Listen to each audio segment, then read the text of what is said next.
Assalamualaikum warahmatullahi taala wabarakatuh. Apa kabar teman-teman semuanya? Alhamdulillah kita bisa berjumpa lagi, pada pertemuan kali ini kita akan belajar kembali tentang Al-Quran Hadis dan kali ini kita semua akan belajar tentang memahami apa itu Al-Quran. Sebelum saya lanjut pada materi kita kali ini, perkenalkan saya Intan Amelia dengan NIM 238113022. Saya kuliah di Prodi PJJ PAI UIN Syekh Nurjati Cirebon. Memahami Al-Quran yang akan kita bahas kali ini adalah bagian dari mata pelajaran Al-Quran Hadis. Jadi Al-Quran ini merupakan kitab suci umat Islam, kita tentunya ya, yang diturunkan oleh Allah kepada Nabi Muhammad SAW melalui perantara malaikat Jibril. Al-Quran menjadi pedoman hidup bagi seluruh umat Islam dalam menjalani kehidupan sehari-hari. Pada materi ini, kita akan mempelajari beberapa hal penting tentang Al-Quran, seperti pengertian Al-Quran, nama-nama lain dari Al-Quran, terus kemudian sifat-sifat yang dimiliki oleh Al-Quran. Nah, pemahaman terhadap hal-hal tersebut sangat penting karena Al-Quran bukan hanya untuk dibaca, tetapi juga dipahami dan diamalkan dalam kehidupan kita sehari-hari. Oke, lewat materi yang akan kita pelajari kali ini, saya harap kita memiliki pemahaman yang lebih baik lagi tentang Al-Quran sehingga bisa menjadikan Al-Quran sebagai petunjuk dan pedoman dalam kita berpikir, bersikap, kemudian juga untuk bertindak. Baik teman-teman, nah di sini dijelaskan tentang definisi Al-Quran, baik secara bahasa maupun secara istilah.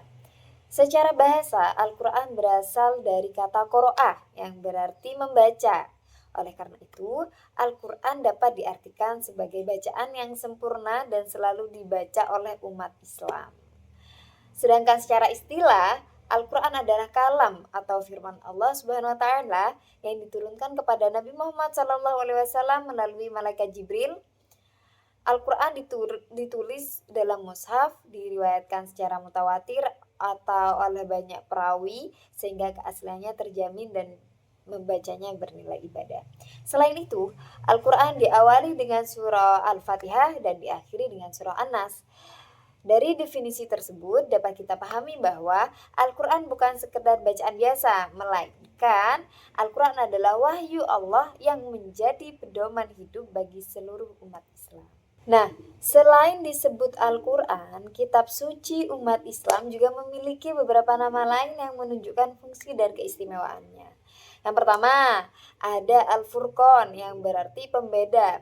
Apa artinya? Maksudnya pembeda itu bagaimana? Pembeda antara yang hak dan yang batil. Yang artinya Al-Quran menjadi pedoman untuk membedakan mana yang benar dan mana yang salah dalam kehidupan.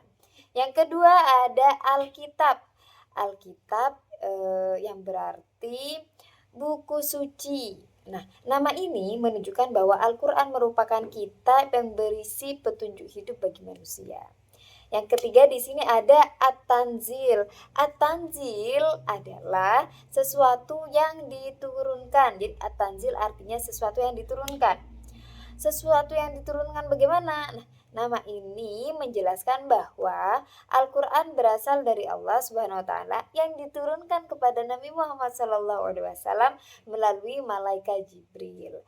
Yang keempat ada ad-dzikru yang berarti peringatan atau pengingat.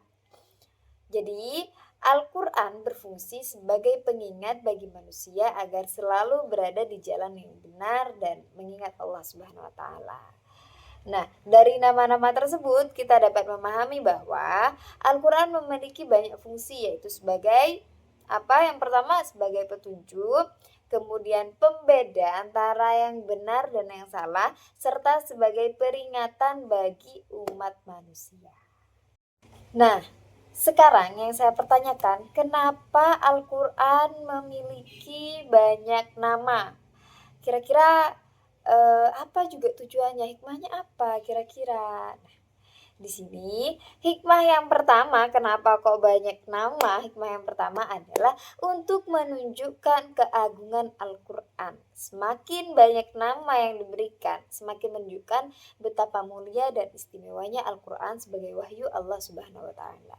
Yang kedua adalah karena setiap nama mencerminkan aspek yang berbeda dari Al-Qur'an. Misalnya Al-Furqan. Al-Furqan menunjukkan fungsi Al-Qur'an sebagai pembeda antara yang benar dan yang salah. Sedangkan adzikru menunjukkan fungsi Al-Quran sebagai peringatan bagi manusia. Seperti itu. Kemudian hikmah yang ketiga adalah memudahkan pemahaman kita terhadap fungsi dan kedudukan Al-Quran. Dengan mengetahui berbagai nama tersebut, kita bisa memahami peran Al-Quran secara lebih luas dan mendalam gitu. Nah, ini dapat kita analogikan seperti Asmaul Husna gitu. Jadi kita dapat menganalogikannya seperti Asmaul Husna. Jadi Allah memiliki banyak nama yang masing-masing menggambarkan sifat dan keagungannya, begitu kan? Nah, begitu pula dengan Al-Qur'an, setiap nama memiliki makna tersendiri yang membantu kita memahami keistimewaannya. Jadi, banyaknya nama Al-Qur'an bukan tanpa alasan, tetapi untuk menunjukkan kemuliaan dan berbagai fungsi yang dimilikinya bagi kehidupan manusia. Begitu. Eee, sepertinya cukup itu dari saya.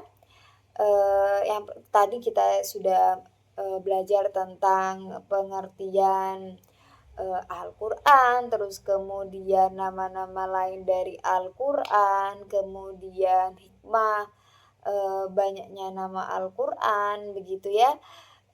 Cukup itu dari saya, semoga bermanfaat. Akhirul kalam, terima kasih banyak. Wassalamualaikum warahmatullahi taala wabarakatuh.